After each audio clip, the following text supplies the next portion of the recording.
নমস্কার। আগে বলুন তো কেমন আছেন? জন্মাষ্টমীর পর থেকে কিন্তু আমার মনটা পুজো পুজো একটা ভাব নিয়ে বসে আছে। যদিও পুজো পুজো ভাবটা 50% ছিল, কিন্তু এই মেঘের মাত্রা আরও আমার মনকে 50%-এর দিকে নিয়ে গেল। মোট হলো তাহলে 100%। এতদিন পর মনে হচ্ছে আমার এবার গুপ্তধন ভাঙার পালা এসেছে। এই যে এতেই আছে আমার গুপ্তধনটি। যখন যেখানে হাতের কাছে খুচরো পয়সা পাই বা কিছু টাকা পাই, সব আমি এইটার মধ্যে সারা বছর সঞ্চিত করে রাখি। যাই হোক, মন ভালো করার জন্য এখন আমার এই গুপ্তধনটাই ভাঙতে হলো। আমি এখন গুনে দেখে নিই এতে মোট কত টাকা আমি জমাতে পেরেছি। প্রথমে সব কয়েনগুলো বেছে বেছে আলাদা আলাদা করি, তাহলেই গুনতে আমার সুবিধা হবে। এই তো 5 টাকাগুলো আগে আমি আলাদা করছি, এরপর করব 2 টাকা, তারপর করব 1 টাকা। অত গোনা গুনি ভাঙা ভাঙির পর আমার হয়েছে মোট ওতে 3000 টাকা।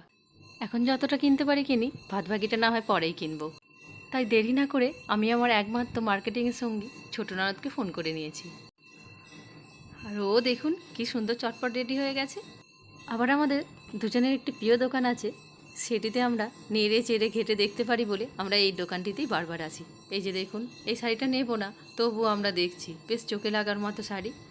এইভাবে ঘুরতে ঘুরতেই যত না জিনিস কিনেছি তত ঘুরে ঘুরে দেখেছি। আর এই যে দেখুন, এই প্যান্টগুলো নিচ্ছি আমার ছেলের জন্য। দেখতে সুন্দর না? সবকটা কালারই কিন্তু সুন্দর। এখন শপিং মলটা বেশ ফাঁকা, কিন্তু এর কিছুদিন পরেই কিন্তু প্রচণ্ড ভিড় হয়ে যাবে। চলুন এবার চটপট দেখিয়ে নিই গুপ্তধন দিয়ে আমি কী কিনলাম। এই যে এটি আমার জায়ের মেয়ের জামা, আর এটি হলো ওর আরেকটি মেয়ের জামা। দুজনের সাইজ একদম সেম নিয়েছি।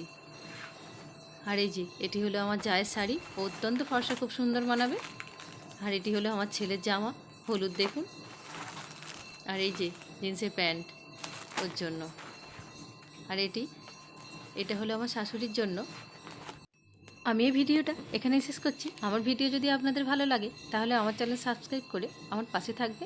ততক্ষণ সুস্থ থাকবেন, ভালো থাকবেন।